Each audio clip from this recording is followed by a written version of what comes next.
So the arms are all painted up, everything is put together, made up some teeth for the front, and they work pretty good. The ground is a little wet and I don't have quite enough weight to offset the weight of the load that I'm trying to pick up. I added about 450 pounds in the front bucket, and it balances on the front wheels at about that weight without anybody in the seat, without these suitcase weights on the back, which are 42 pounds apiece. So imagine that's the maximum load that I could pick up if I had enough weight in the back. Of course, I wouldn't want to move that and couldn't move it without four-wheel drive, and I don't have that on this tractor. It has a locking differential, but not four-wheel drive. So I'm going to get some wheel weights, which will add about 100 pounds, and plus these 42-pound suitcase weights. That's 184 pounds, and my weight 184, and 160 is about 340, I think. 184 and 160 is about 340.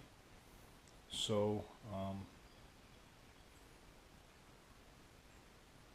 that means that the counterweight's about 340. I should be able to pick up 340, but again, picking it up and moving it is a different matter. So I imagine the maximum load I could pick up and move is around 200, 250, and of course that depends on how high I want to reach. And the higher you get, the harder it is to move it, and it's more dangerous. So about 340 or 344 is what I come up with for the possible maximum lift capacity. And the rams, the actuators are rated at 1,000 pounds each, so I imagine that is easily able to handle that.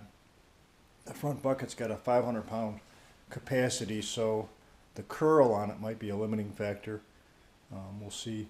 Right now, what I'm doing is reinstalling these plastic side covers. I imagine it's just there to keep debris out of the engine compartment, like grass and dirt and clippings and stuff like that. So what I did was I notched it out a bit and just put it on the studs with a couple of flange nuts. And I've got to do the same thing to this side here, and then I'll do a little video of it in operation. So what I did was I notched the right side up, or actually down from this bend here on the panel. This is the left side panel, but on the right side I notched it down the same way. 1.5 inches down here, straight across, and since it's a 2-inch tubing, square tubing, this is about 2 1/4. I think it's about 2 1/4.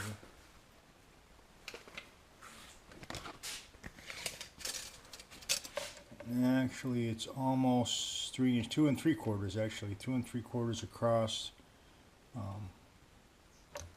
about 1.5 inches down from the top. And I'm going to use a coping saw. Go ahead and cut that out. It seemed to be the easiest way. Made a little notch here with a pair of snips just to make it easier to bend that. And then I'll go ahead and fit that up and be done with those panels. Okay, this is the finished product. I've got chains on it but no wheel weights. 42 pound each suitcase weights. I removed the deck for ground clearance.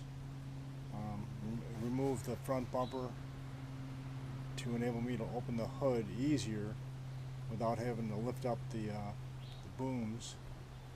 And I'll show you what I got.